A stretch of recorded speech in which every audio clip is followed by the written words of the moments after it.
Hey friendo, Steve here. Welcome back to Ask WrestleJuice. You guys got a bunch of great questions and I'm trying to get this in before I have to run to SmackDown today. If you're in Sacramento and you're going to SmackDown there, if you see me around, say hey, WrestleJuice, what are you doing? Show me your D. Don't say that. You might get in trouble. Anyways, a lot of you guys had questions about Edge coming to AEW. Will it be all Edge wrestling? We're going to find out this Sunday at WrestleDream. I'm going to be doing the live watch-along thing with Larson over there at the Going In Raw stuff, so be sure to check that out. Let's get to your questions. Argonaut Arcade kicks us off saying, if Edge comes over to AEW, do you think we'll see him immediately team up with Christian or do a singles run? I hope they don't change Christian's current character as he's so damn entertaining to watch. I get the feeling they would do. I think that Christian's going to keep the TNT title in Seattle against Darby Allin coming up at WrestleDream. I think that's going to happen. And I think after his win, Edge will probably come out and confront him so as to not keep the crowd too bummed out over the fact that a Seattlean, Darby Allin, lost the TNT title opportunity that he had. So I think that's how it's going to go. I think he'll probably be the Adam Copeland, the Edge that we've seen in WWE for most of his run. You know, earnest guy who's probably going to talk some shit to Christian. I don't think they're going to team up yet, but they'll probably do that down the line. I could see that happening. But yeah, I get the feeling they're going to interact pretty much immediately. More questions about Edge. I know that there were a couple other ones. This is what I'm going to cut out of the actual episode if I remember to do this. Here we go. Braden Loader says, if he does debut this Sunday, how would you book Edge's AEW run? I would say this, maybe, because here's the thing, Christian's getting over so much as a bad guy talking about dead dads. I would say probably what you would do is not make Edge a bad guy for when they eventually team up. Like, you have him feud with Christian first, then maybe he does some solo stuff, and then maybe at a certain point, if you turn Christian, you bring Edge to save him somehow, some way, and that's how you team them up. But you got to you have to, whatever you do. Let's say he has another year run on him. You got to team him up with Christian, and you got to do some of the 5-second posing thing they used to do back in the past. I think that's probably what you do with him. I don't know. There's like a ton of dream matches there. Probably get him with guys that he didn't have the opportunity to fight while he was in WWE. So yeah, I mean, he's Edge. You probably keep him high profile. I think after a couple months, he's probably not going to be like a big ratings boost. But if you treat him like it's a big deal, then he'll help your business. Moving on here. Crepolian says, with 3 months of the year left to go, are there any nailed on winners of the yearly awards by various wrestling outlets?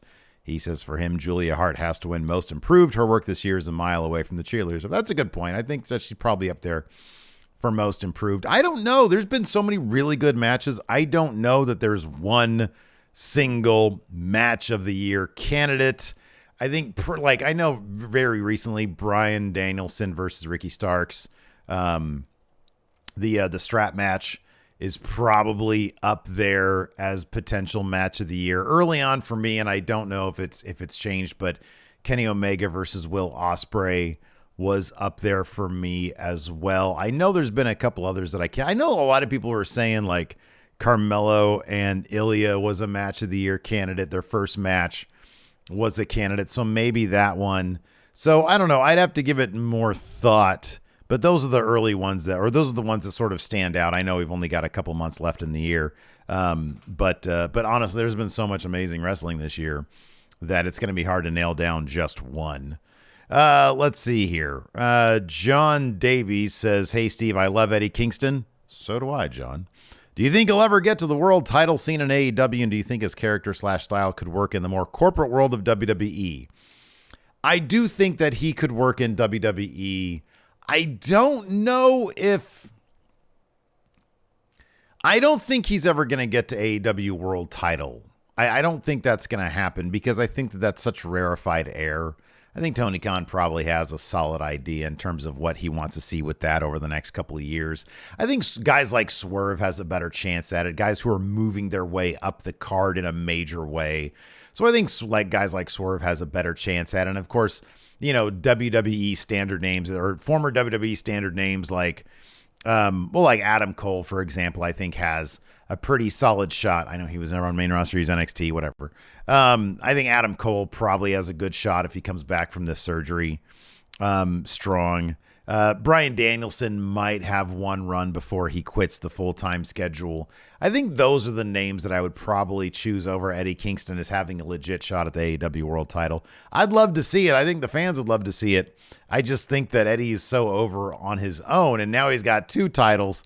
That's probably, in the mind of Tony Khan, I would think, good enough. A Cursed Hawk says, with how okay, there we go. We're good. With how WWE handled the arrival of both Cody and Jade, do you think we'll see an influx of AEW talent switching over in hopes they get similar treatment? So, that's a possibility. Not everybody's going to get the Cody and Jade setup. I can think of one other guy, and that's MJF, who would get that treatment. I don't know if Ricky Starks would get that treatment. Ricky Starks would probably start in NXT, but like in a major way in NXT. But he's not going to get the WrestleMania big Cody treatment. And I don't think he would get the big Jade Cargill shows up at the Performance Center and every move is documented treatment. But MJF will. MJF 1,000% will. Those are incidentally the 3 names going back pre-Cody that if I were to say, these are the people that WWE should try their damnedest to poach. It's Cody. I mean, looking back in retrospect, I guess it's Cody, Jade, and it's MJF. You want the elite, but you don't need the elite. The elite would be great to have, but they're not Cody, Jade, and MJF. And it'll be interesting. MJF really should go to WWE. That dude would get so much money and increase his stock so much more after being AEW World Champion. Are you kidding me? House of M Studios says, how do you feel about the finishes in the Triple H era, the match finishes? He says, it's become difficult for me to get excited for a match when I know no matter how good it is, the fair majority of time it's going to be interference. Well, I am a fan of it because much like Triple H, I came up and I became a huge fan of wrestling during the Attitude Era when Triple H was coming up and becoming a big star. And the Attitude Era was very much an era of overbooked finishes, popping that crowd with person after person after person coming down and altering the match finishes. So I'm a fan of it. I like it. I like the chaos. I think when it applies, like for example, this past week on Raw, when it was the tag match with Kevin Owens and Sami Zayn, and how you got Jay out there, you had Cody out there, you had all of Judgment Day out there, you had JD McDonough out there. I'm a fan of that because it's that chaotic stuff, and clearly they're going to War Games with that, but it's that chaos that feeds into the story and all these personalities and the crowd's going crazy for it. I think it works. I think the crowd loves that stuff. If you're talking a match like, Gunther versus, I don't know, hey, at SmackDown, right? Evidently the dark match is Gunther versus Seth Rollins. If it's a match or Seth Rollins versus Shinsuke Nakamura, that's not being used to build up like gang warfare. So it makes less sense for it to be a big overbooked finish with people coming out. Sometimes does Triple H go to that well too much? Possibly. But I think by and large, like the Roman Reigns, what was it? Roman versus, was it Jay at that last one? What was it? Roman Reigns, whatever that last Roman Reigns match. Yeah, it was the Tribal Chief one. It was Roman versus Jay. And Jimmy came back and he wonked the finish. That match was just kind of crap, but also Roman was hurt during that match. So I don't know, that might have changed the general nature of that match, but that one felt like a bit crappy. But by and large, I'm cool with Triple H's match finishes. The Eric Xavier says, if by any chance we get Rock versus Roman at WrestleMania 40, then when should Roman lose the undisputed championship? Because there's no chance Rock wins next Mania, SummerSlam, or does it matter? I kind of feel like it has to be a WrestleMania moment, right? So if it's not at this WrestleMania, fuck it. Make it the next one. Here's the problem doing a WrestleMania 41. At that point, you're inching closer and closer to Bruno's record. Why don't you just do Bruno's record? Ooh, good idea, bad idea. Let me know in the comments. Johnny Burney says, what are the top feuds you want to see with Adam Copeland and AEW? I don't know, man. It's whatever. He's a good MJF, like do the big ones. MJF, Jay White, all the matches that there was no chance of us seeing in WWE. That's what you want to do. You don't want to do like Edge versus Mox. Who cares about that? You could do that, but I don't know if you really care about that. Sure, do Edge versus Mox, whatever. Bobby Sheila says, even at the tippy top of AEW, do you think there's a ceiling for just how far a star can go? Jade and Cody seem to know their worth and had to choose another route. MJF could be thinking the same, and is there a way to get past that point for the company?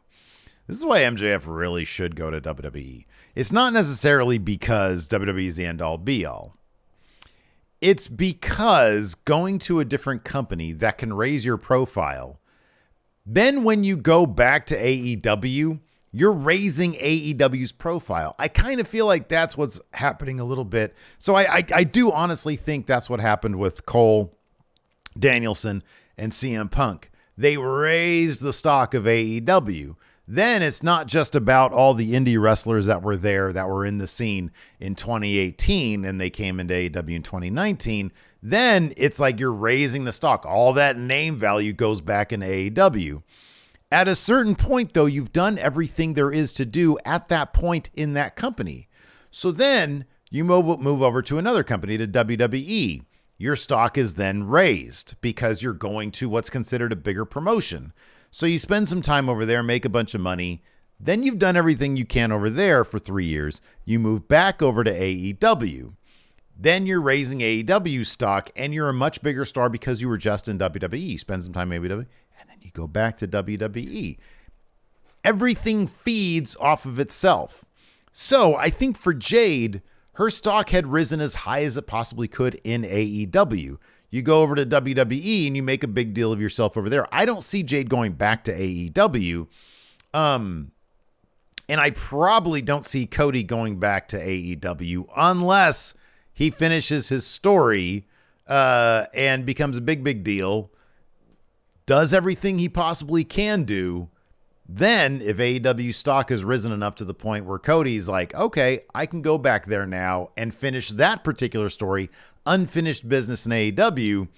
I don't know how the fans would react, but it'd be really interesting to see, and maybe he would consider doing it. Towering Bub says, what are some of your favorite wrestling shows that you've attended live? I can tell you the one that I was not happy that I went to, and that was the Christmas. You guys remember years ago when they did the McMahon shakeup and they're like, you're the authority now. That one sucked because it was like a Raw. It was like a back-to-back Raw taping because it was the holidays. And so it was like boring, crappy Raw, the McMahon shakeup, which didn't mean a damn thing. And then they did another taping right after us. It was like 5 hours and it was just boring as hell. I don't know why we did that one, to be honest with you. That was crap. So that was one. That was one I didn't like. I liked being there for All In. Because 11,000 people, all being there for a very cool reason was simply just put awesome. It was just great. All In was probably the best wrestling show I've ever been to in terms of crowd atmosphere. I don't know what the best card I've ever been to. I'd have to look at some of the old Nitros and Raws that I went to back in the day. Richard Ives says, do you think Jade Cargill will win the Women's Royal Rumble? I don't know. I don't know what would be better, her winning the Women's Rumble or her winning the Breakout Tournament and beating Becky Lynch for the NXT title. I get the feeling beating Becky Lynch for the NXT title is probably a bigger deal. And then she could be on main roster too. I don't know if that's going to be the plan. It's not my personal preference, but it's I've heard that been offered. Well, Larson's talked about it, and I've heard it on social media too. Chili Chad Thornton says, if Nick Nemeth shows up in AEW, who should his first program be with? I don't know. Other good wrestlers. He can do the whole selling big thing. I don't know if Dolph Ziggler is much of a needle mover in AEW, though. I really don't. But then I don't know. Tony Khan would probably be friends with him or something. Or he'd probably want to work with him. I don't know. Braden Loader says, here we go. We already got that one. Sorry. Will says, who in your opinion has the best theme in AEW, not counting the licensed music? I don't know, probably there's a couple people have really good licensed music. I mean, Action Bronson does. I like Hook's theme song. Hook's theme song is awesome, but that might be licensed. I don't know if he did that for Hook or if that was already a thing. Gee whiz. The Acclaimed. I like The Acclaims. The Acclaims is really good. I'm pretty sure House of Black uses licensed music. Swerve's music is really cool, but that's just Swerve. I don't know. There's a lot of good theme songs. AEW stepped up their game when it comes to theme songs. Smandon says, do you think there's any chance that CM Punk goes back to WWE? No, I don't. I really don't. At this point, I really don't. Andrew Sharp says, is there ever going to be a War Games this year at Survivor Series?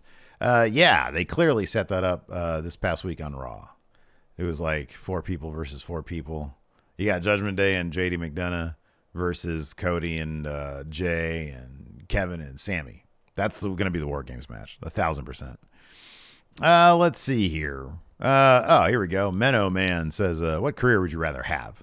Being the upper mid-card guy who is always in the main event when they needed a guy, but never winning anything, or become world champion once and that being the peak of your career? I don't know of a guy who's always in the main event but never won anything. Like, is this like a Finn Balor thing where he won? I mean, because look, he's a Grand Slam, I think, where he's won titles, but he's never had like a definitive run and he's not winning anything. Well, he's a tag champion right now, so that doesn't even make sense. Look, becoming world champion once and that being the peak of your career, that's Jinder Mahal. I'd rather not be Jinder Mahal. I think not anybody, but like there are plenty of examples of like fluke world champions, but like guys who are constant main event guys, kind of few and far between. Not a lot of those guys. I'd rather be that guy. Cool Bro says, what is the biggest storyline fumble in WWE history? Storyline started out good and very intriguing, and something happened where it fizzled out and became crap. You're talking about the Invasion storyline, where it was like, oh my God, I bought WCW, and then Shane was on the other side, and then they couldn't, they didn't want to plunk down the money for like a Goldberg, Hall, Nash, Flair, Sting. DDP didn't come in till later. And they all ended up coming into WWE at some point. But like at the time, it was like Booker T and then like Chuck Palumbo, Sean O'Hare. You know what I mean? Wasn't very good. So I'm going to say, then they had to bring the ECW shit in, and then like it didn't make sense because like Austin was team WCW, ECW, when it was like he was in ECW for like a half second, maybe did a couple shows, did one good promo there. He hated WCW because they fired him. So like it didn't even make any sense. The Invasion. It was crap. Come on. Let's be real. That was crap. Let's see here. Quote the Raven says, why do you believe Jade should debut on Main? Shouldn't she perfect her craft through NXT? She's gonna perfect her craft? I don't know. Look, man, Jade looks like $1 million. She will learn more on main roster than she will in NXT. I firmly believe that because you're working with Rhea, Bayley, Charlotte. Becky's NXT, but she works main roster. Io, Asuka. You're working with like top level talent that can like make you look like $1 million in the ring. I don't know what that means. Perfect your craft in NXT. Get better at wrestling in the Performance Center. I kind of feel like that's like she spent all that time in AEW, and granted a lot of her matches were very limited because they just gave her a bunch of squash matches. But like, no, you're going to become a good wrestler by wrestling on the biggest stage. If they keep things simple, if they produce her matches so that they're simple enough that she learns along the way, she's obviously a hard worker. No, she's a main roster level star. Look at her. That is a once in a generation look. If you don't understand that, I don't know what's wrong with you. She does not believe in that. She does not belong in that rinky dink little NXT place. I'm sorry, but like she deserves a Chris Jericho level debut in WWE, immediately placing her with the biggest stars. Like it boggles my mind that anybody be like, put her in NXT. It's so small. It looks, I'm sorry, but NXT just looks second rate. It does. Looks like crap. So no, don't go to NXT. Go to the biggest stage of them all. Go to where you're packing in 17,000 people or 10,000 people or whatever the arena size are. Perfect her craft. Nobody's going to perfect their craft in NXT. Give me a break. Ripman, thank you, Quote the Raven, for your question. Ripman says, how'd you make Jade look strong and credible in WWE without a lot of wonky finishes? You fucking have her win matches against big names. That's what you do. Christopher Coffin, we're going to end on this one. The man turned, my son, says, who is the most egg salad sandwich wrestler?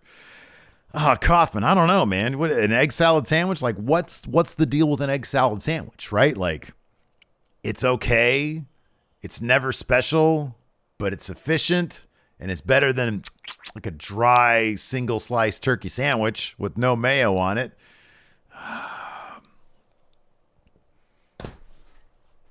Grayson Waller, maybe? Because I find him more entertaining than The Miz. He's relatively well polished, and I'll take him if you give him to me.